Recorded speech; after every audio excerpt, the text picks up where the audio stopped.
9 अगस्त को वेस्ट बंगाल के RG Kar medical case में जो कांड हुआ है उससे अब देश से लेकर देश के बाहर के कंट्रीज भी अवगत हो चुके हैं। आज इस मामले को हुए पूरे 20 दिन हो चुके हैं जहां इस केस में अब तक कई लोगों को फटकार मिली है। वेस्ट बंगाल सीएम और स्टेट गवर्नमेंट से लेकर Calcutta police, main accused Sanjay Roy, doctor Sandeep Ghosh और भी कई लोग जो इसमें शामिल थे, सबके बुरे दिन शुरू हो चुके हैं। और किसी के बारे में हम भले ही नहीं बोल सकते, बट डॉक्टर संदीप घोष जो इस कॉलेज के फॉर्मर प्रिंसिपल थे, उनकी परेशानियां रुक नहीं रही है। जहां सीबीआई ने घोष के खिलाफ एफआईआर फाइल किया है, वहीं ईडी ने भी पीछे से मनी लॉन्ड्रिंग के चार्जेस लगाए हैं और बिना रुके इंडियन मेडिकल एसोसिएशन ने भी एक एक्शन उठाते हुए डॉक्टर संदीप घोष की मेंबरशिप को सस्पेंड कर दिया है। इसके बावजूद भी पॉलिटिकल गलियारों में इस केस को लेकर सनसनी मची हुई है और अब तक जहां बीजेपी और टीएमसी में झगड़े देखने मिल रहे थे, वहीं अब ममता बनर्जी की सरकार ने उल्टा प्रेसिडेंट डॉक्टर द्रौपदी मुर्मू को भी क्रिटिसाइज कर दिया है। जितना शॉकिंग है ये सुनना आपके लिए, उतना ही आप सुनकर हैरान भी रह जाएंगे कि इस मामले में वेस्ट बंगाल सीएम ने क्या कहा है।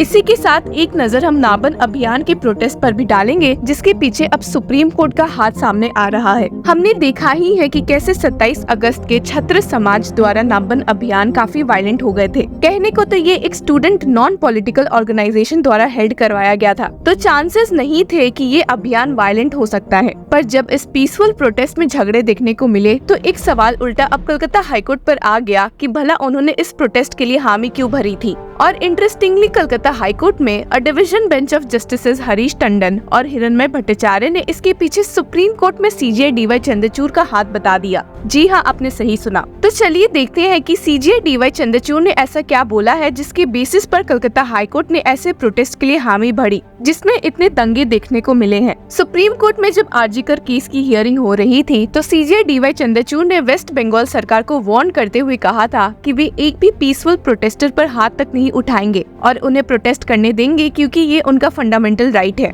और इसी बात को अपहेल्ड करते हुए कलकत्ता हाईकोर्ट ने इस प्रोटेस्ट के लिए परमिशन दी थी और स्टेट किया था कि the apex court reiterated and reaffirmed its view that the peaceful protest should not be disturbed or disrupted and the state or its instrumentalities should not take any precipitate action against the incident that took place at RG Kar medical college hospital. अब यहाँ बात वही है कि supreme court में CJI D Y Chandrachud ने peaceful protest के लिए परमिशन अलाउ की थी और कलकत्ता हाईकोर्ट ने भी, और इसी वजह से कलकत्ता हाईकोर्ट ने अपने ऑर्डर में ऐड भी किया था कि right to protest in a peaceful manner is ingrained under articles 19 subsection 1A and 19 subsection 1B of the Constitution of India contained in Part 3 of the Constitution of India। अब जहां ये मसला तो सुलझा था, वहीं कलकत्ता केस को देखकर प्रेसिडेंट डॉक्टर द्रौपदी मुर्मू ने फाइनली चुप्पी तोड़ते हुए प्रोटेस्ट को सपोर्ट किया है और स्टेट किया है कि इनफ इज इनफ। हालांकि उनके ये बोलने की देरी थी कि अब मिनिस्टर्स का गुस्सा उन पर भी आ फटा। टीएमसी लीडर कुणाल घोष ने उन्हें क्रिटिसाइज करते हुए स्टेट किया है कि I heard the president on the issue of RG Kar, I respect her. Unnao, Hathras, Bilkis, Manipur did not shake the heart of yours. Did you not see Odisha, Maharashtra, Uttarakhand? Why did you keep silent during the protest of golden girls like Sakshi Malik? Is it difficult to speak against the BJP? और वहीं Maharashtra Congress in charge Ramesh चन्निता ने भी कहा है कि president को सारे जगह ध्यान देने की जरूरत है एंड स्टेटेड कह रही है महाराष्ट्र के भी हालत पे ऊपर राष्ट्रपति जी को पूरा दुख होना चाहिए। इधर भी बदरपुर में जो हुआ ना, बदलापुर में जो हुआ है, पूरा महाराष्ट्र में इसका लोगों के मन में दुख है। और विमेंस के ऊपर महाराष्ट्र के अंदर जितना भी अत्याचार हो रहे हैं, उसके ऊपर भी हमारे राष्ट्रपति जी को देखना चाहिए। राष्ट्रपति सबका है, राष्ट्रपति मुर्मू जी सबका है, राष्ट्रपति देश की है।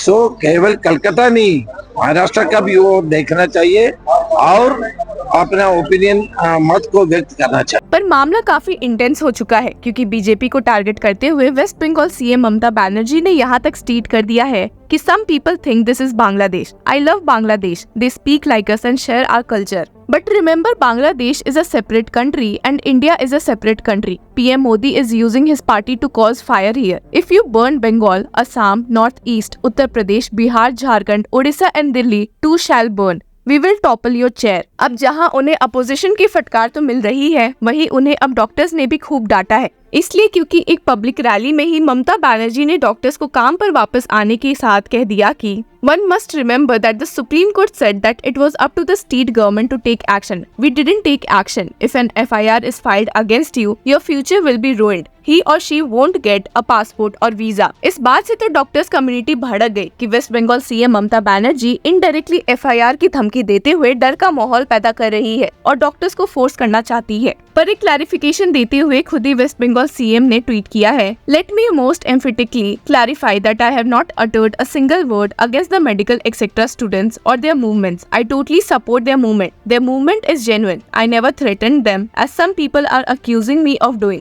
This allegation is completely false. अब जहां ये सब हो रहा है वहीं कांग्रेस स्पोक्सपर्सन पवन खेड़ा ने भी प्रेसिडेंट के रिमार्क्स पर खुशी जताते हुए कहा है कि We welcome this statement and this intervention by the Honorable President.